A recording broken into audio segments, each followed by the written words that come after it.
time are you up? When are you waking up? I'm up about 5:30.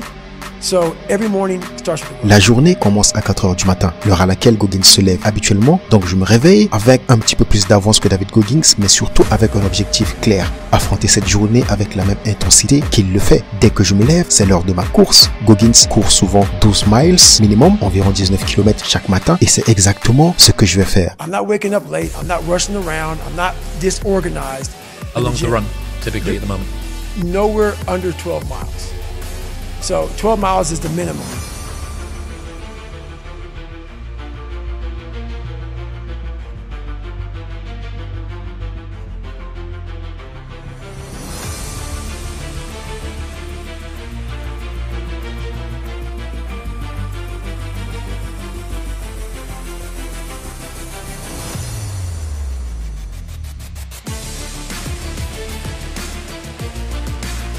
La course à pied est l'un des aspects les plus difficiles de la routine de Goggins, car courir 12 miles n'est pas simplement un défi physique, c'est également un test de force mentale. Pendant cette course, je vais donc faire face à la douleur, à la fatigue et à la tentation d'abandonner. Chaque foulée semble de plus en plus difficile, surtout lorsque mes muscles commencent à crier sous l'effort.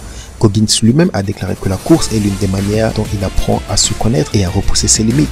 Every morning starts with a run. And that's because that's the one thing I hate to do more than anything in the world. So that's like my cup of coffee. And I'm all about armoring yourself.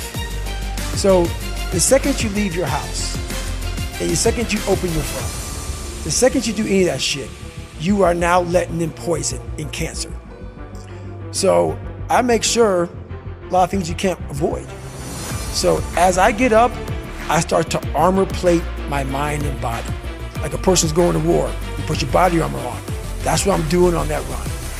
I'm waking up and I'm giving myself all this armor. So when I come out in the world, and I look at that phone, I'm ready. Pour lui, c'est un moment de réflexion, un espace où il confronte ses pensées négatives et les transforme en détermination. La durée de la course rend la tâche d'autant plus ardue. Chaque kilomètre semble être une montagne à gravir. On est à mi-parcours et je sens la brûlure dans mes jambes et la tentation d'abandonner me frappe.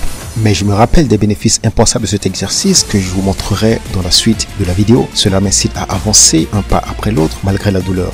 Les pensées de fatigue se heurtent à ma volonté et chaque coup de pied sur le sol est un acte de résistance contre la voix intérieure qui me dit d'arrêter. Je vous montre ce que dit la science sur le sujet avant de continuer l'expérience. Dans l'étude que vous voyez à l'écran, les chercheurs ont observé un groupe de 45 adultes non athlètes qui ont couru pendant 30 minutes, 3 fois par semaine, pendant 6 semaines. Et les résultats ont été fascinants. Non seulement les participants ont amélioré leur santé cardiovasculaire, mais ils ont également constaté des effets significatifs sur leur humeur, leur niveau d'anxiété et leur capacité cognitive. En réalité, on n'a même pas besoin d'une étude pour nous confirmer ça, mais pour aller plus loin, l'étude démontre premièrement une amélioration de la santé mentale. Les coureurs ont rapporté une diminution de leur niveau de stress et d'anxiété et une amélioration de leur humeur générale, car la course à pied libère des endorphines, qui sont des hormones connues pour leur effet anti-stress. L'étude a même montré que l'effet était comparable à celui de certaines formes de thérapie cognitive. 2. L'optimisation des fonctions cérébrales, car courir stimule la productivité de nouvelles cellules dans l'hippocampe, une partie du cerveau associée à la mémoire et à l'apprentissage. Le phénomène est connu sous le nom de neurogenèse et améliore la capacité à retenir et à traiter des informations.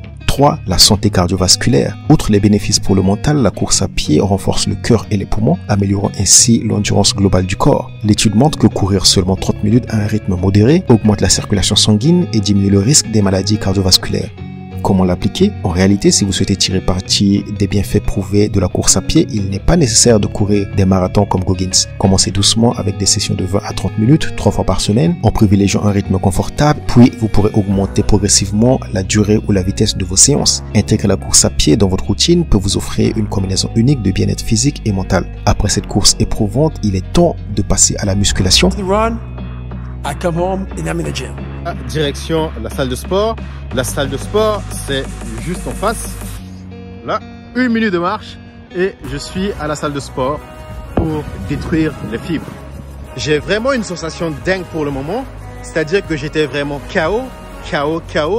Après la course, j'ai couru pendant à peu près 1h40. Donc j'étais vraiment KO. Après l'étirement, c'est un truc de dingue. Je suis boosté. C'est comme si j'ai rien fait. C'est comme si j'ai rien fait ce matin. Et voilà, c'est juste incroyable. Donc voilà, on va aller détruire les fibres. Je vais aller détruire les biceps, les triceps, les pectoraux. Et voilà. je vais voir ce qui va se passer après. Après, j'ai une grosse journée qui m'attend. Donc après ça, je vais faire deux grosses sessions de deep work.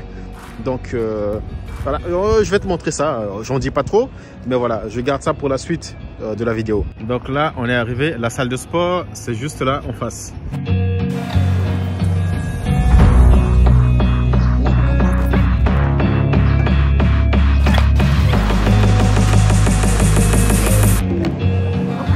Goggins incorpore toujours une séance de musculation dans sa routine matinale. Je vais donc effectuer une série d'exercices de force en utilisant des poids libres et en me concentrant sur des mouvements fonctionnels pour développer ma puissance. Avant de commencer, je prends le temps de m'échauffer et de m'étirer, une étape qui est cruciale pour éviter les blessures, comme le souligne Goggins dans ses entraînements. C'est bon, on vient de terminer la muscu, donc voilà, retour à la maison.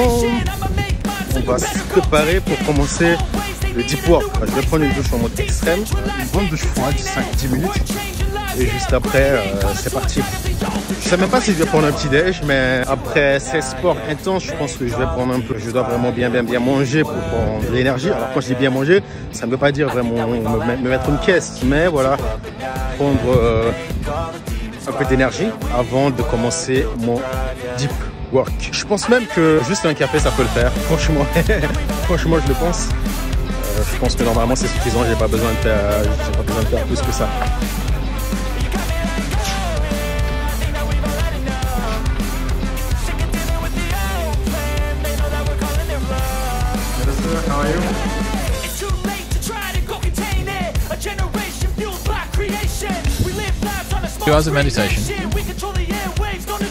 L'entraînement étant terminé, je vais maintenant travailler pendant environ 10 heures. Je suis ingénieur chimiste et aujourd'hui, je dois finaliser le protocole de formulation de nouveaux produits cosmétiques pour une entreprise avec laquelle je travaille actuellement. Pendant ce temps, Dubaï a connu l'une des pires inondations de toute son histoire. Look at what happened. I was just working. This is my break time, and look behind me. Something incredible is happening here in Dubai. It's rain falling over the United Arab Emirates, prompting flight cancellations at the second busiest airport in the world, school shutdowns and traffic. Some amazing flooding conditions there. Bonnie Quinn has had a front row seat to it. We go out to her in Dubai for an update on what's happening. Bonnie.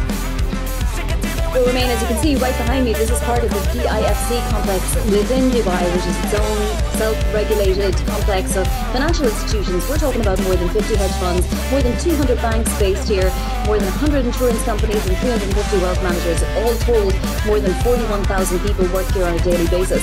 That was impacted, as you can see today. Donc on a eu un petit ouragan, une sorte d'ouragan. L'ouragan c'est un peu terminé, mais ça ressemble à ça. Donc là on est à 14h, il est 14h et regarde à quoi ça ressemble.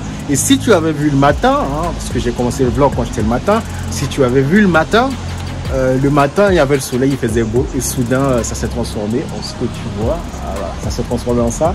C'est intéressant, c'est marrant. La routine du soir de David Goggins est centrée principalement sur la récupération et la préparation mentale pour le lendemain. Premièrement, des étirements prolongés. Goggins passe environ 2 à 3 heures chaque soir à faire des étirements intensifs. Il considère cela comme essentiel pour maintenir sa mobilité, prévenir les blessures et favoriser la récupération après ses entraînements extrêmes. Il a déclaré que cette partie de sa routine est cruciale pour garder son corps en bonne santé malgré ses nombreuses activités physiques. Il croit fermement en la discipline et à l'importance d'être toujours prêt pour la prochaine journée. Au final, je dirais que la routine du soir de David Goggins est la partie la plus facile à faire. Ensuite, la méditation ou la visualisation, quelque chose que je trouve totalement perché, mais pour David Goggins, cela permet de calmer l'esprit et de préparer mentalement la journée à venir. David Goggins le fait tous les soirs. Alors, est-ce que après avoir vécu comme David Goggins durant 24 heures, je pourrais vivre comme ça, je pourrais suivre cette routine pendant 30 jours? Peut-être, reste à voir si ça vous intéresse, peut-être que c'est un défi que je me lancerai, mais je dois dire que courir 19 km tous les matins pendant 30 jours, c'est quelque chose qui ne m'amuse pas vraiment. Il y a des choses très intéressantes dans sa routine, mais si je devais le suivre, il y aurait quelques modifications à apporter aux 19 km de course du matin. Mais si vous êtes une personne qui a du mal à vous motiver, à vous discipliner, c'est quelque chose qui va sûrement vous remettre sur pied. Dites-moi ce que vous avez pensé de cette expérience dans les commentaires et si vous avez un autre challenge à me donner, écrivez-le dans les commentaires et je relèverai le défi.